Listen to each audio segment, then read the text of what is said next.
When you think of World War II in the Pacific, one image often stands out from the rest. United States Marines storming a beach under fire, raising the flag on Iwo Jima, or slogging through the jungles of Guadalcanal. The Marine Corps has become legendary. But was this reputation deserved? How capable was the US Marine Corps really compared to other Allied forces? To answer that, we'll look at its battles, its commanders, its weapons, and its legacy. At the outbreak of war in 1941, the Marine Corps was tiny, just under 66,000 men. Yet by 1945, it had grown nearly sevenfold to over 470,000 Marines, organized into 6 divisions, 4 aircraft wings, and specialist support units. Unlike the US Army, which fought across multiple continents, the Marines had a narrower but critical focus: amphibious assaults in the Pacific theater. This wasn't by accident. Between the wars, the Marines developed doctrines that would define their role. In 1934, the tentative manual for landing operations was published, a blueprint for how to take defended beaches.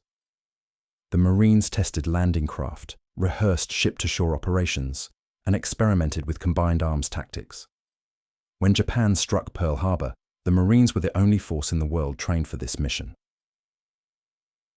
The Marines' first true test came at Guadalcanal in August 1942. The 1st Marine Division, under General Alexander Vandergrift, landed on the island to secure Henderson Field.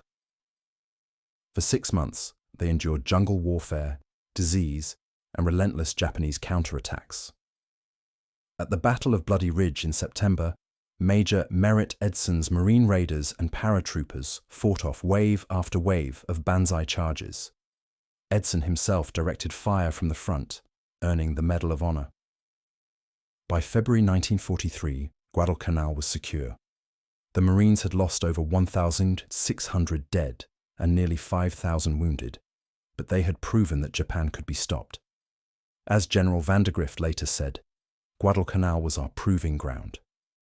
If we had failed, the Pacific War might have taken a very different turn. Next came Tarawa, November 1943. The 2nd Marine Division assaulted the tiny atoll of Betio, defended by 4,500 Japanese troops in bunkers and pillboxes. The battle lasted just 76 hours, but the cost was shocking. Over 1,000 Marines killed and nearly 2,300 wounded. Many drowned when Higgins' boats ran aground on coral reefs, forcing Marines to wade ashore under heavy fire. The carnage shocked America. Photographs of bodies piled on the beaches were printed in Life magazine. But Tarawa also proved something vital. The Marines' amphibious doctrine could overcome even the most formidable defenses. Admiral Chester Nimitz put it bluntly: "The lessons of Tarawa were bought with blood, but they paved the way for victory in the Central Pacific." By mid-1944, the Marines launched their biggest operation yet, the Marianas Campaign. On Saipan, the 2nd and 4th Marine Divisions, later joined by the Army's 27th Infantry Division, fought for 3 brutal weeks. Over 3,400 Marines were killed. Saipan also saw one of the largest banzai charges of the war. 3,000 Japanese troops hurled themselves against Marine positions. Over 650 Marines died repelling it, but the charge ended Japanese resistance. Nearby Tinian, assaulted by the 2nd and 4th Divisions, was captured in just 9 days. From these islands, American B-29 bombers could now strike Tokyo directly. Japanese Commander General Saito admitted before committing suicide, "It is impossible to continue the fight." Perhaps the most famous Marine battle was Iwo Jima, February 1945. The 3rd, 4th, and 5th Marine Divisions faced 21,000 dug-in Japanese troops under General Kurebayashi. The Marines expected a short fight. Instead, it lasted 36 days. Japanese bunkers, tunnels, and artillery inflicted terrible casualties. Nearly 7,000 Marines killed and 20,000 wounded. It was here that John Basilone, already a Medal of Honor recipient from Guadalcanal, was killed leading an assault. Another Marine, Herschel Woody Williams, earned the Medal of Honor for destroying multiple pillboxes with his flamethrower. The flag raising on Mount Suribachi, immortalized by Joe Rosenthal's photograph, became the symbol of the Marine Corps. Admiral Nimitz summed it up best. Among the Americans who served on Iwo Island, uncommon valor was a common virtue. The last great battle for the Marines was Okinawa, April to June 1945. Here, the 1st and 6th Marine Divisions fought alongside the Army against over 100,000 Japanese defenders. The fighting was ferocious, involving caves, tunnels, and kamikaze attacks. The Marines suffered over 4,600 killed. At one point, the 1st Marine Division endured weeks of grinding attrition in the southern sector, often advancing only yards each day. It was a grim preview of what an invasion of Japan might have looked like, a prospect avoided only by the atomic bombings of Hiroshima and Nagasaki. By war's end, the Marines had earned 82 Medals of Honor. Their commanders, men like Vandergrift, Holland Howlin' Mad Smith, Roy Geiger, and Clifton Cates, became synonymous with amphibious warfare.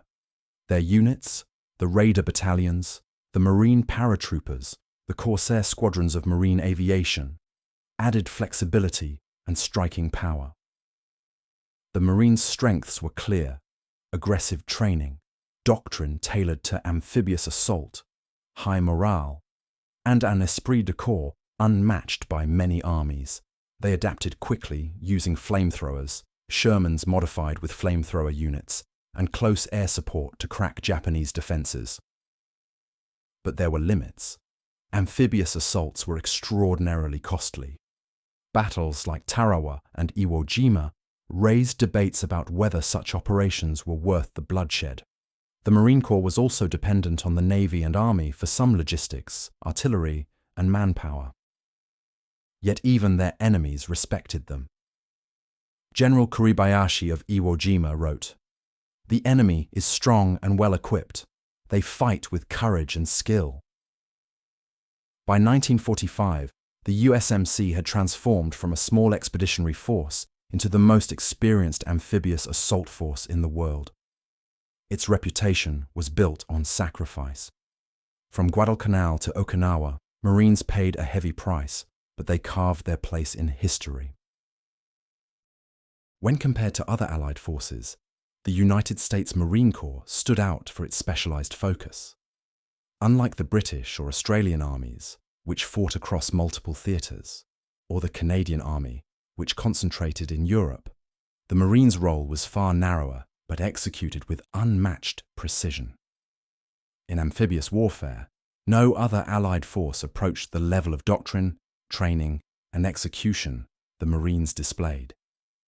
The British Royal Marines were highly professional, but lacked large-scale experience in Pacific-style operations.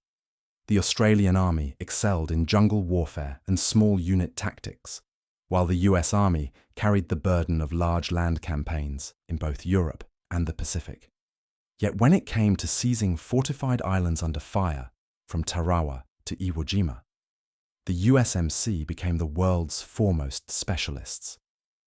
They could not match the vast scale of the Red Army or the strategic reach of the US Army, but within their domain, the Marines were the most capable amphibious fighting force of the war. Thanks for watching. So, what do you think? Let me know in the comments below, and if you have enjoyed this video, then please like, share, and subscribe for more analysis of the Second World War.